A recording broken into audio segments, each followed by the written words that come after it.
Welcome to ZT audio. మన దగ్గర ఇప్పుడు యాంప్లిఫైర్ ఉంది, నాయిస్ ఆడియో NA12K. ఈ యాంప్లిఫైర్ ప్రాబ్లం ఏంది చెక్ చేయడానికి మనం స్విచ్ బోర్డ్కి పెట్టినాం. స్విచ్ బోర్డ్ ఆన్ చేస్తే పవర్ సప్లై ఆన్ ఆఫ్ అవుతలేదు. సో దీనిలో ప్రాబ్లం ఏమిటో చెక్ చేద్దాం.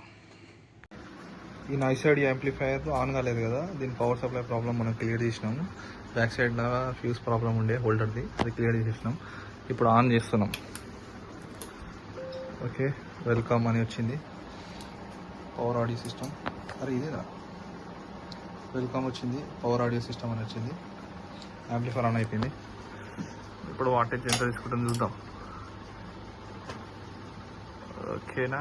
Channel 1, channel 2, channel 1 gain, channel 2 gain, voltage 245 ఉంది.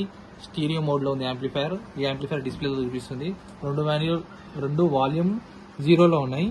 ఓకేనా. వాల్యూమ్ లేపినాక మన గెయిన్ డీబీ చేంజ్ అవుతుంది చూడండి. ఓకే, ఈ వాల్యూమ్ లేపితే గెయిన్ డీబీ చేంజ్ అవుతుంది. ఈ యాంప్లిఫైర్ స్పెసిఫికేషన్. టుడే మనం ఇప్పుడు ఏంటంటే ఇది సౌండ్ చూసి సౌండ్ చెక్ చేసి తర్వాత లోడ్ వేద్దాం. ఓకే, సౌండ్కి స్పీకర్ మీద వేసేస్తున్నాం యాంప్లిఫైర్ని. ఫస్ట్ ఛానల్ మనం ఇన్పుట్ పెట్టుకున్నాం, ఇది స్టీరియోలో ఉంది.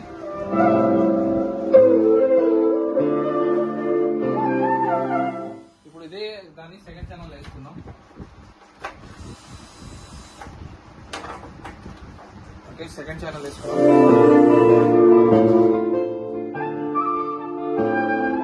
ఇప్పుడు లోడ్ అయితే ఇదే, ఇప్పుడు లోడ్ అయిపోతున్నాం. సెకండ్ ఛానల్కి ఇన్పుట్ ఉంది కదా, మన ఫంక్షన్ జనరేటర్లో ఫంక్షన్గా 1 kHz ఫ్రీక్వెన్సీ ఇచ్చి ఇప్పుడు లోడ్ వేస్తున్నాం సెకండ్ ఛానల్. ఓకే, లోడ్ మీద వేసుకున్నాం. 4 ohms మీద ఉంది, 5000 మీద మీటర్ ఉంది. ఓకే, దాని తర్వాత చూడొచ్చు 2800 దాకా అవుతుంది యాంప్లిఫైర్. క్లిప్ మోడ్ దాకా అవుతుంది. ఓకే, ఇప్పుడు సెకండ్ ఛానల్ మనం లోడ్ ఇచ్చినాం కదా, ఒక్కసారి చెక్ చేసుకుందాం. సెకండ్ ఛానల్ ఎంత వస్తుందంటే 3800 దాకా వస్తుంది. క్లిప్ పోతలేదు. ఎందుకు వదలేదంటే ఇంకా లోడ్ ఉంది దీనిలో యాంప్లిఫైర్లా. ఓకేనా. ఒకసారి వాటేజ్ మీటర్ చూసుకోండి, వాటేజ్ మీటర్ దగ్గరలో చూపి. ఓకే, ఇప్పుడు ఇదే ఛానల్లో ఇప్పుడు ఛానల్ చేంజ్ చేద్దాం. ఫస్ట్ ఛానల్ చేద్దాం. ఇప్పుడు ఫస్ట్ ఛానల్కి వేసినాం. ఫస్ట్ ఛానల్ ఓకే, సిగ్నల్ వస్తుంది.